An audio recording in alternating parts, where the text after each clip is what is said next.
Hi guys, how you doing? Keith Downey here from Sky Sports News. I have got a transfer update, big transfer update coming your way on this channel. Before I get into that and talk about a variety of things that are happening, of course Anthony Elanga is the big one, but there's other news to come as well. Please watch.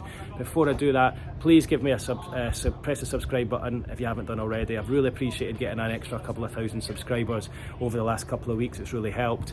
Leave your comments below. I'm desperate to get back to the comments from the video I did last week. I've just had a stag do this weekend and I've been otherwise engaged. I'll get back to the comments on the video last week on the transfer update, and I'll get back to the comments on this one as well. So please leave your comments below, subscribe if you haven't done already, and here comes the update. Hi guys, how you all doing? Nice to see you all. As you can see over my shoulder there is my cameraman Simon's camera, which means there's stuff happening. Things are happening here finally at Newcastle United in this summer transfer window. You may remember I told you about a week ago in the video I did that the Elanga deal was fairly advanced and I expected it to happen. Well, I'm sure you've seen already that Newcastle have now agreed a fee with Nottingham Forest for Anthony Elanga. It's £52 million up front with a potential £3 million in add-ons, taking the deal to £55 million, and of course that will represent Newcastle's joint second highest transfer of all time, behind Alexander Isak, Swedish compatriot Alexander Isak, and level with Sandro Tonali, who of course arrived here 2 years ago for £55 million himself. So a huge amount of money Newcastle are spending, but they've felt they've needed to do that in a bid to get their man.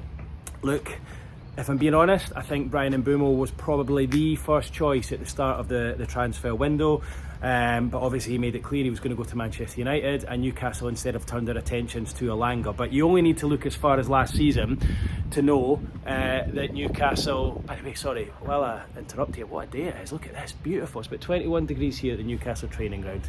Can't believe I've not mentioned the weather. There's too much to talk about in terms of transfers, but look at it. Anyway, you only need to look as far as last summer to show how much Newcastle want this player. They made a £45 million bid for him on transfer deadline day last summer. That was rebuffed by Forest. They've kept that interest going. Newcastle made that £45 million bid 2 weeks ago, again not backed by Forest, and then last week came back to the table with this offer of £55 million, and it was agreed yesterday by Nottingham Forest that the Swedish international will travel here to Newcastle to complete that deal. So as we stand here at 11:30 on Tuesday morning, Elanga is getting set to fly over here from Portugal. He's got a flight this afternoon into Newcastle, where he will have his medical, and then I think the hope is that the transfer will be announced at some point tomorrow. Don't think it'll be done tonight, but I'd imagine it'll be announced from what I'm hearing tomorrow, and I think it'll be just a huge relief to everyone involved at the football club. It's been a long, well, it's the start of June the transfer window opened, so a long 5 weeks or so, no business done so far. I guess it's getting frustrating for you guys to hear everyone talking about it, to see Man City sign 3 players, Liverpool sign 3 players, Chelsea sign 3 players, Arsenal, all these clubs being active, and yet you're wanting to compete with them at the top of the Premier League, you're wanting to compete with them in the Champions League, and you've yet to add. But look, this is a big signing. It's one that comes into the team, improves the starting 11, and that's no disrespect to Jacob Murphy, who's been utterly phenomenal the last couple of years, but you would suggest Elanga's not coming here to be a substitute, and you would suggest he'll come in and be the first choice on that right wing position next season. And you know, you think of the pace of that front three of Elanga, Isak and Anthony Gordon. I don't know if there's a faster front three in European football, so it'll be good to see once that gets done. Obviously he still needs to pass his medical, but if you watch some of his clips and his videos and the extreme training work he's been doing out in Portugal, I would suggest that he's in pretty tip-top condition to sign here at Newcastle, and I think he'll fit in exactly to what Eddie Howe wants in his Newcastle United squad, what he wants in a Newcastle United player. So yeah, expecting him to arrive this afternoon. He'll begin his medical. Normally it's 2 parts of a medical. I would imagine certainly the first part will be done today. They'll probably get the second part started and then hopefully get finished off tomorrow morning for an announcement at some point tomorrow. But that isn't set in stone. It could go into the next day. It's difficult. It's really difficult to sort of plan these things out. They don't always run to time. So finally a breakthrough, Elanga arriving. I do think he's a perfect signing for Newcastle. I said it last week. I think if it was me and I was the manager, I would take Elanga over Mbeumo. I think his raw pace, his numbers last season, 17 goal involvements. He had the third most assists in the Premier League, only beaten by Jacob Murphy, who was second, and Mo Salah, who was first. So look, he creates loads of chances. He's really good in a team who don't have a huge amount of possession. Now, of course, I'm not saying Newcastle won't, because you will have a lot of possession when it comes to Premier League matches. But I think in Champions League games, you're going to have to do a lot of defending. And to have the pace on the break of Elanga and Isak and Gordon, those will really, really trouble teams on transitions. And that's why I think he'll fit in well. I think Mbeumo, as good a player as he is and as good as his numbers are, he's not got the raw pace that Elanga's got. Saw a video yesterday of him doing the 100 metres in, I think, sub 11 seconds, 10.53, which is incredible. He's an athlete. Whereas I think Mbeumo scores a lot of penalties, scores free kicks, cuts in on his left foot, good finisher, but I don't think he's going to scare anyone with his raw speed, and Elanga will do that. So look, I think he's a perfect fit for Newcastle, and looking forward to seeing him arrive later. Hopefully we can bring you guys some pictures of that on Sky Sports News. I'm live on Sky Sports News throughout the day with updates, but hopefully you'll see that, and then I'll maybe try and show some of that on my YouTube channel, so stay tuned for that later on. In addition, there's lots else happening. You may have noticed over the last 12 hours or so, Newcastle are close to agreeing a deal with Leeds United for Sean Longstaff. £12 million, it's £10 million plus £2 million in add-ons. I think it's good business. He's got 1 year left in his deal. I think for Newcastle to recoup that, it's pure profit for them. They can use that for other transfers. Longstaff wants to go and make sure the club get some money, which I think says everything about him as a character. And as much as Newcastle don't want to lose him, they don't want to lose him next season for nothing. So I think it makes sense for all parties. He's been given assurances by Leeds United that he will play. Yes, they might be scrapping towards the bottom of the table, but I think it's a good move for him joining a big club in the shape of Leeds, just a couple of hours down the road as well. And it looked as though, when you look at the second half of last season, he wasn't going to get into the team ahead of Tonali and Bruno. It just felt like, you know, he was getting the odd couple of minutes here or there. I expect Lewis Miley to be given a much bigger run out next season.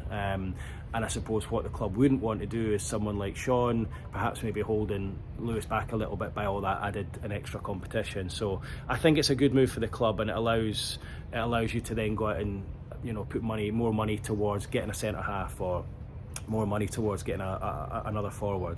While we're on that, I want to talk about the forward situation.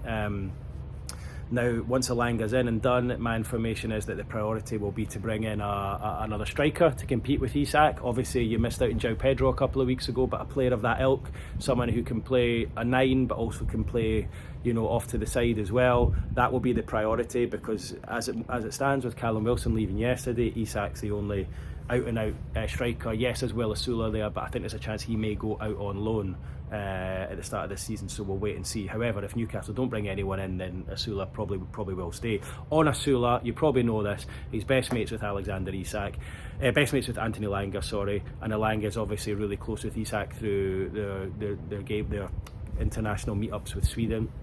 So there's lots of things pointing in the direction of this being a good move for Elanga to come here. He's already got really close mates in the dressing room, and I was told that personal terms were pretty much agreed a couple of weeks ago, and he made it clear he was keen to come here, he wanted to play here. But obviously Newcastle and Forest had to come to an agreement, and Forest pushed it to try and get as much money as they could, and of course eventually got their 52 plus an extra £3 million in add-on. So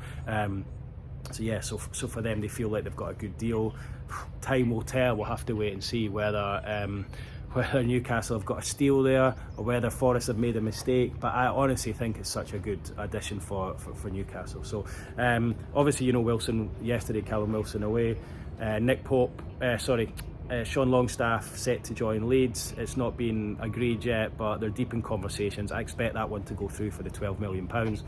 And then in addition to that, I was told today that Leeds have also made an approach a little bit earlier in the transfer window for Nick Pope. They're looking for a goalkeeper themselves, but Pope wants to stay and fight for his place. He wants to play Champions League football, and although James Trafford could be arriving, it's been protracted, it's gone on for a long time. Pope feels he can still be number one here, and I have to say, even if Trafford does arrive, I think Nick Pope will start the season as number one, and Trafford will have to cool his heels until Pope makes a couple of mistakes or he gets injured or whatnot. I just see Pope starting the season as number one. So yeah, lots going on. Looking forward to seeing a player in the door, and I think it just takes a bit of pressure over the whole situation. But I thought I'd just come on and give you guys a little bit of an update, because I'm here at the training ground talking about Elanga, the striker search, Longstaff, Pope. Lots going on today, and it feels like the dominoes are beginning to fall, doesn't it? It feels like things are beginning to happen. There should be a chain reaction from this, and hopefully Newcastle begin to get a couple more bodies in. You've got to remember they're working without a sporting director at the moment. Eddie Howe and his nephew Andy Howe are having to pretty much do a lot of the hard graft themselves. It's quite new for Andy Howe doing all this negotiating at the top level like this, and for Eddie, he's obviously wanting to concentrate on training and all that kind of thing as well. So he's kind of almost like a de facto sporting director at the moment. His hands are full, and it's difficult for them to juggle a number of deals at the one time. So I think you get Elanga done and then you move on to the next one. I don't think that's what I'm hearing. It's not a case of there's multiple deals going at the one time. There's currently not the staff to deal with that working load. So that's the situation. Finally one in the door, and it's a good one in the shape of Anthony Elanga. Hopefully we can bring you pictures of that later on today. 52 plus £3 million, Anthony Elanga becomes the joint second highest transfer to Newcastle United after that fee was agreed with Nottingham Forest yesterday, and Newcastle finally have got their man. Okay guys, thanks very much for watching. See you soon.